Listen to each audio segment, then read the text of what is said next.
Are you guys salespeople? No, we are not. No. But we are. So here we go. Come on, let's have it. Remind me. Your last name's Ashley, right? Peter Ashley, Yeah, Peter Ashley. And you're originally from South Africa. South Africa. But what are you doing here? We are here to, You're in Georgia. no, You went to Georgia. I mean, came to Georgia. came from Georgia. So we traveled from Atlanta to Memphis Yeah. in the Tesla, charged once at the Birmingham supercharger. And now we're basically sitting here in the Memphis supercharger, getting now- some more juice. So now, but you're going to save me when I go to Atlanta, because your crosswalk controls are going to give me advance warning or something. Yes, so what we're doing What are is we we doing? provide smart city devices that go in the field. So school beacons, traffic lights, crosswalks. And what that's going to do is as someone presses that crosswalk, it's actually going to talk to your vehicle and provide you an advance warning. So when someone's actually going to be walking across there, because the one thing the car can't do is look a mile in the distance or very far in the distance. They're very smart at the moment, but they can't talk that kind of distance. So we're going to bridge that gap that they can now talk to the vehicle. Now, you just gave me a story about a bicycle on a highway, and you showed me a picture. And you said you were on the bike, Yes, but you were somehow being identified by the car that was approaching you. correct. So what we've got is we've got an app that the cyclist, the motorist, and the pedestrians use. And actually what it does is it automatically detects what you are, if you're a pedestrian, cyclist, or motorist, by the speed that you're traveling at. And then as I was cycling, what happened was the vehicle was coming from behind me, and it was talking to the same system that my app is talking to. And as that high-speed vehicle was approaching, it's detecting whether or not it's going to hit me from the app to the app.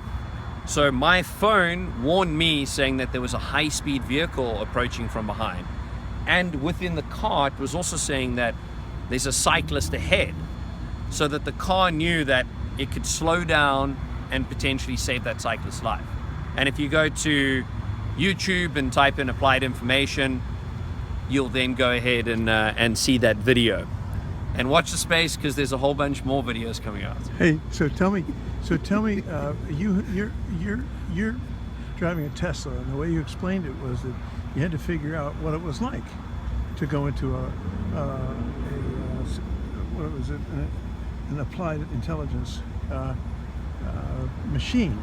And can you talk on the Tesla's ability to do that, or perhaps on the subject which you brought up, which was that others can't imagine what auto drive means or auto steer means? So it's an interesting concept. The media has totally changed the way that we look at the way that these autonomous vehicles come in. Because what happens is someone from the media, he jumps into one of these cars and he goes for a 10-minute drive.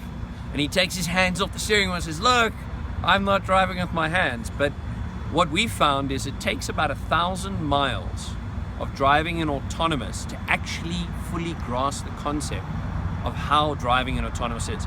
And the big thing that people don't realize is when you're driving in one of these vehicles, it's not about driving autonomous. It's actually a co-pilot concept. True. So what happens is, as you're driving, the car's driving, but at the same time, you are driving. You've got to have your hand on that steering wheel. You have to be alert. And what the great thing is, and the great thing is actually looking at the statistics. Now, there has been a roadway death, and if you followed the story in Florida, where the guy was distracted, and the concept was basically the truck came across and the car didn't see it, and he had 7 seconds to react, but he was watching something on a DVD player within his car. But the interesting thing that came out from that was that two things. Within 3 weeks, Tesla had a remote update to that vehicle that would never ever occur in that accident again, which was a huge thing. The other interesting thing was what the National Safety Board actually came up and said. And they actually looked at it. When you're driving an autonomous, you're 40% less likely to have an accident. 40% less likely. Now, over it's basically about 280 million miles that Teslas have driven in a fully in autonomous mode, of the 280 million, there's been one roadway death. On average, on normal vehicles, it's every 90 million miles. So you're about 3 times less likely to be killed on the roadway when you're driving in a Tesla on autonomous mode. And that's because of the concept that the car is watching the roadway, but at the same time you're watching the roadway. So what that actually means is I have to make a mistake and the car has to make a mistake at exactly the same moment if you're actually going to be in an accident. So it's, and when you look at the probabilities and the statistics behind it all, the probabilities of both of us making a mistake at exactly the same time are really, really unlikely. And that's why it's so much safer to drive on the roadways in that way. Perfect. That's Elon Musk's compatriot, or coming from South Africa. You guys can really talk, boy. And that's for Roger Smith News and Roger Smith Learning. So thank you very much. Appreciate it.